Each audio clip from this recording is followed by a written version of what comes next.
to Labour Lens. I am Sharon Ijason. During the week, the NLC held election in the State Council to elect leaders at the state level. We'll also be discussing about the plight of workers in the oil and gas sector and the several challenges they are faced with. We will be right back. Accreditation was done outside the Dr. Gabriel Okara Cultural Center in Yenagoa. Up for contention are positions for the auditor, vice chairman and chairman of the state chapter of the Nigeria Labour Congress. Delegates of the various labor unions cast votes for preferred candidates before the counting process was concluded. Comrade Itimu John Bipriye, having scored the highest votes cast for this position for chairman by scoring 293 votes, is hereby elected as chairman for Bayelsa State Council. The support that I receive from the workers gives me more confidence that I should do more for them. And I assure you that that is exactly what I am going to do. We will be stronger and we will work together because our unity is our strength. And even those who have lost elections today, they have not lost. Let us be united. Let us work together. For the goal is the same.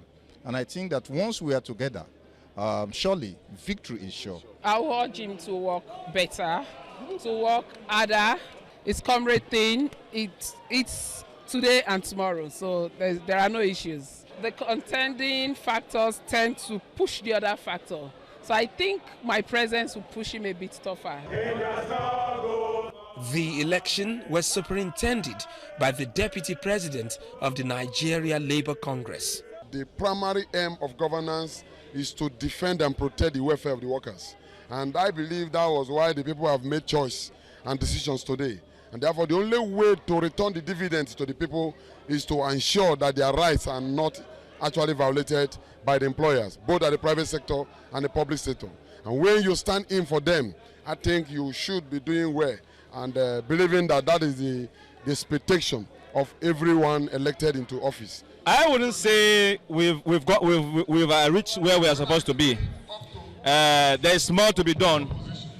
We know in this struggle, it's not always antagonism.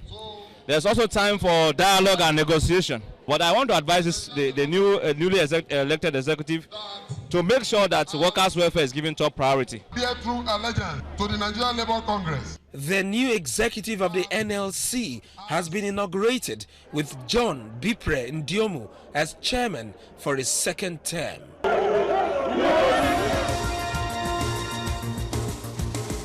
In other states, council chairman, vice chairman, and auditor emerged.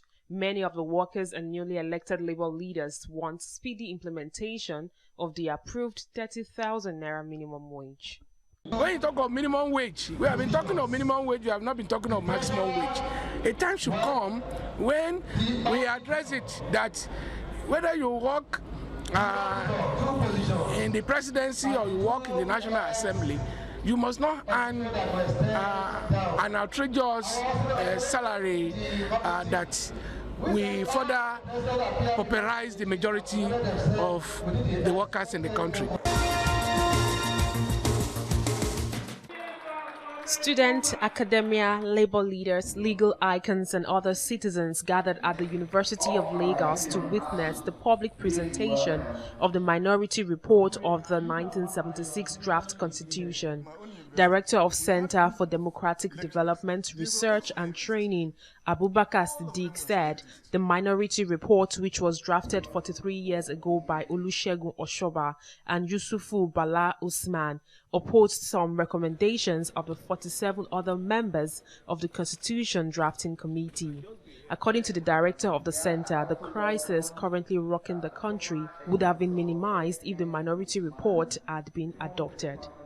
There is no challenge which the authors faced at the time they were writing or preparing this document which has been surmounted in this country. But one challenge which they confronted, which still face us today, is in a more acute form, is the formulation of a constitution and a structure of governance which is truly democratic in content and as well as inform. For the past 4 decades since this constitution, and even before, the rich are getting richer and the poor are getting poorer. And that's because the ethos for those in government is, as I put it, their primary agenda is to loot the treasury directly. We have issues of constitutional immunity, we have issues of these indigenous settler issues, we have issues of overprotecting wealth against overprotecting life, we have issues where people can be governors, then they can have pension as senators, all sorts of things that prevent equal distribution of wealth and create the crisis we have. So we think this document is going to begin the debate, or let me say continue. Human rights lawyer Femi Falana, who reviewed the minority report, said it was a democratic constitution that addressed the issue of the nation's unity and capable of moving Nigeria forward. Many great constitutions are in fact slim in volumes, simple. The 1979 Constitution is a deliberate effort at mystification for the selfish interests of the bourgeoisie. The Constitution is verbose. It is laden with technical loopholes. Labour leaders at the event spoke on the significance of the minority report for Nigerians if adopted. If we cannot take care of the welfare of our people, then certainly governance has failed. That is the truth of it. Whereas the Constitution is very explicit that we shouldn't put wealth in the hands of very few. That wealth should be distributed, and you can only do that through a social policy. Now that the minority report has been presented to the public, it is expected that there would be relevant discussions on the impact it could have on Nigerians.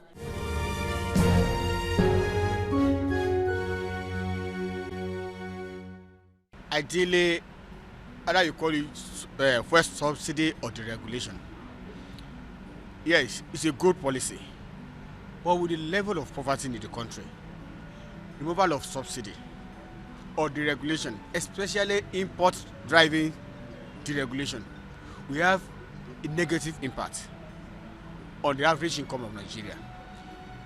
Right now, everybody is suffering. Nigeria, things are not as it ought to be. So, come with a deregulation policy at this period, it will really increase the poverty level of Nigerians. My message to the government is to repair the refinery, to put the refinery, to fix it. Because we cannot have a product and we now be importing the same product, export it and bring it back. We are creating jobs for other countries. To me, I would prefer that our refinery should be fixed.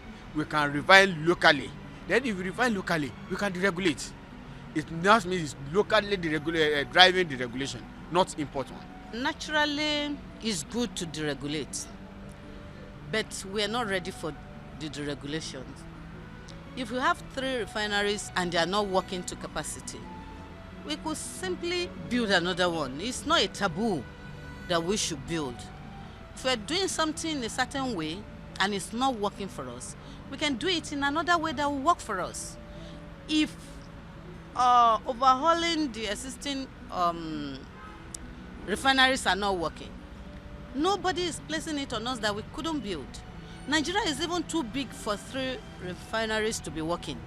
So there should be a proactive system that, okay, we're looking at in 3 years' time, we want to deregulate.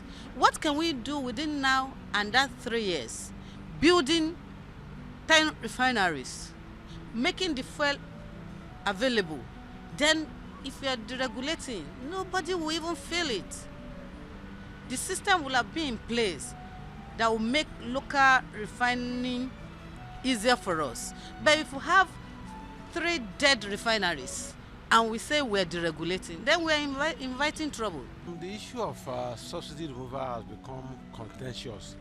It depends on the people that are looking at it.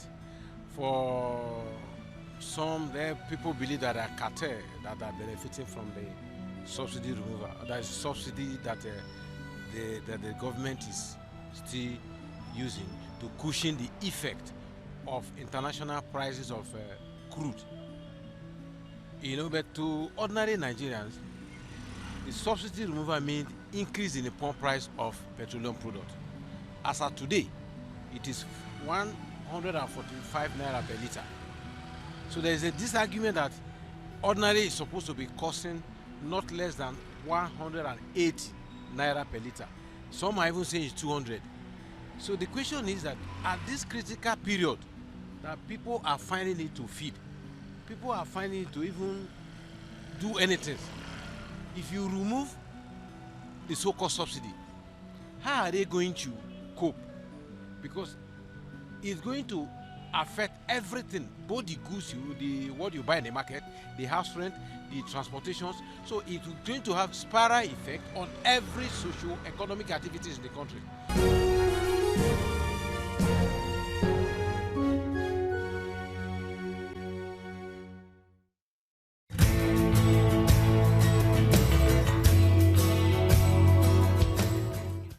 On the Profile Interview segment this week, I will be speaking with the national president of NUPENG, Comrade Williams Akporea. He tells me the union resists any policy that would impact negatively in the oil and gas sector and the general public. Take a listen.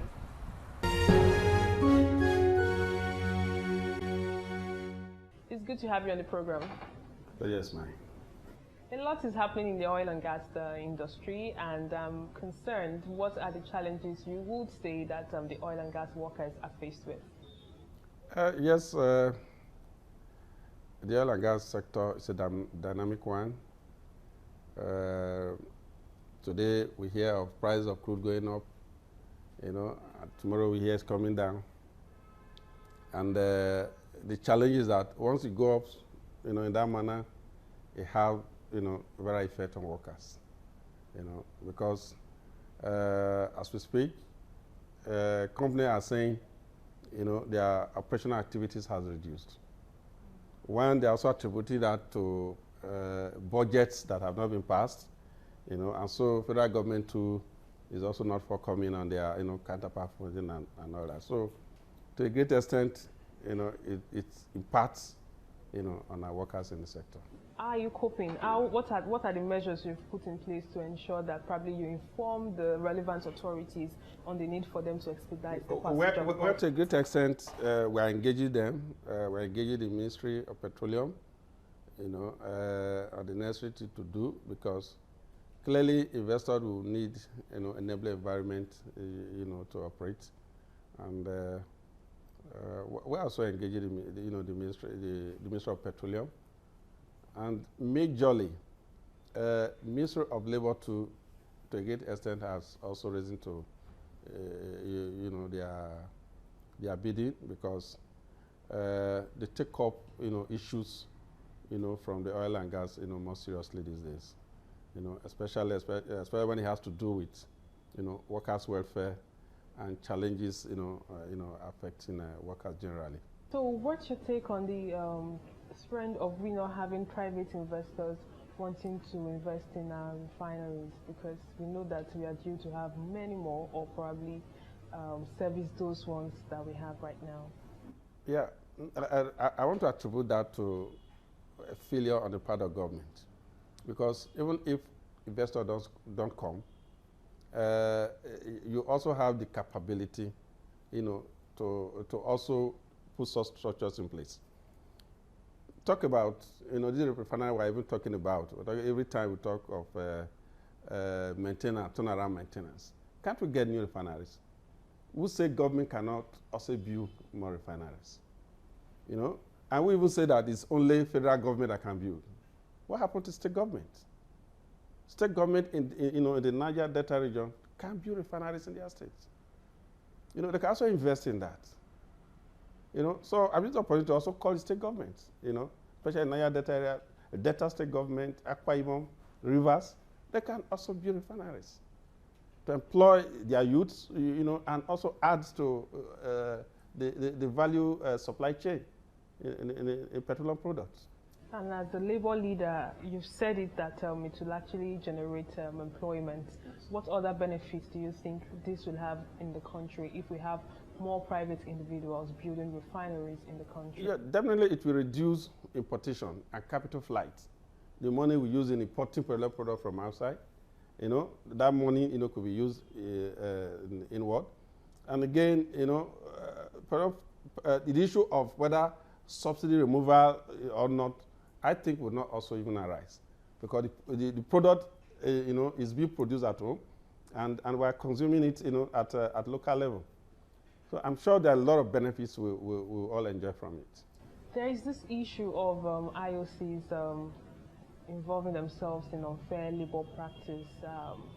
What are the unfair labor practices that the union is faced with at the moment, and what are you doing as an individual or as a national president to address this issue? IOCs don't seem to have core jobs anymore. Every job in IOCs are outsourced. We don't know what the core jobs of these companies are anymore. Talk of Chevron, Shell, Mobil. Every job in that place is outsourced. So that means the business of even producing oil in Nigeria is just very commercial, that they cannot even employ Nigerians as permanent on permanent basis anymore. Well, we have them. We have lots of expatriates in the country that are actually core staff. So why do we find ourselves in this situation? That's the challenge we are facing. When expatriates can come, and work, on permanent basis, then Nigerians cannot do so. And this has been, our challenge all this while, because according to even the contractors they assign these jobs to, they also advise them not to even identify with unions. The case of Shell, is very pathetic. Yes, Shell said they are no more operating in the that is in the creeks and in the lands, and they are now only in the offshores. So because of that, they don't give a hoot about what happens to workers. All what they do is outsource whatever jobs they have. And what you hear them say is that if there are issues, they say, go and meet the contractor. The workers most times don't even know the contractors. These are portfolio contractors. Most times, these contractors don't even have offices. Where if there are challenges today, the workers will run to and say, you are my employer, please, these are my challenges. Most times, look at the challenge we're having with NIOC today. The contractors themselves have refused to pay workers' salary. And the client, which is NIOC themselves, are saying there's nothing they can do about it. Who brought in this contractor in the first place? It's NIOC, the principal. But now they are telling the union that there's nothing they can do if the contractor refuses to pay salaries. So at this point, on whose account do we now hold? So honestly, there are challenges, I tell you. But can you tell us how the workers are actually taking this? Because we have many of them that have probably served more than 10, 15 years that find themselves in this situation. And we know, according to the Nigerian labor law, there's a period of months that you should work before you'll be confirmed. In the oil and gas industry today, there's no more permanent job. Every worker you hear that is going offshore, that working in a company today, 90% of them are just contract workers. The most challenging part of it is that they are even on some are on 6 months contract now.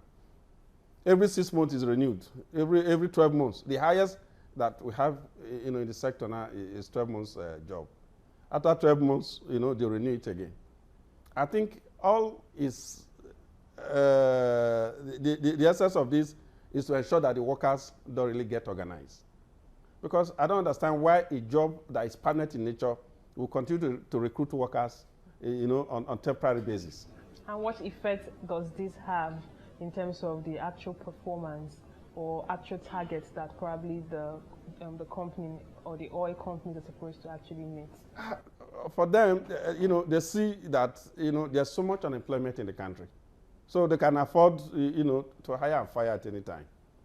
Of course, they will tell you that if you don't renew your contract in 6 months, or if you are not ready to renew in another 12 months, of course, there are millions outside there they can also recruit. In fact, in some cases, while some are working, they are training others, to stand by. So that once you become very agitative, of course, you are flushed out. So what do you want relevant authorities to do in terms of addressing these issues?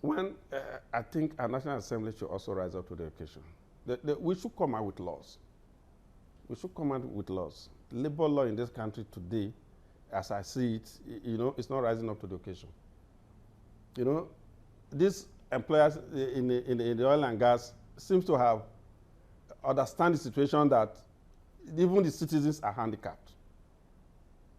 Yes, Minister of Labor is trying his best, but to a great extent, it's the law that is on ground that they apply. So if the law too, does not also respond to the dynamics of the time, you continue to see the challenges we are facing today. Do you think that Nigeria is ready or ripe for total deregulation in the oil and gas sector? Well, if you use the word ripe, it has to do with how ready, the government is. Because who provide amenities? It's the government that provides amenities. And if you deregulate, clearly there are consequences. How it will affect the masses and the citizens. So you must be able to also put all that in place before you say you want to totally deregulate. So what are the palliatives that you think that the government should put in place before the mention of deregulation of the oil and gas sector? First, a good government is about the people.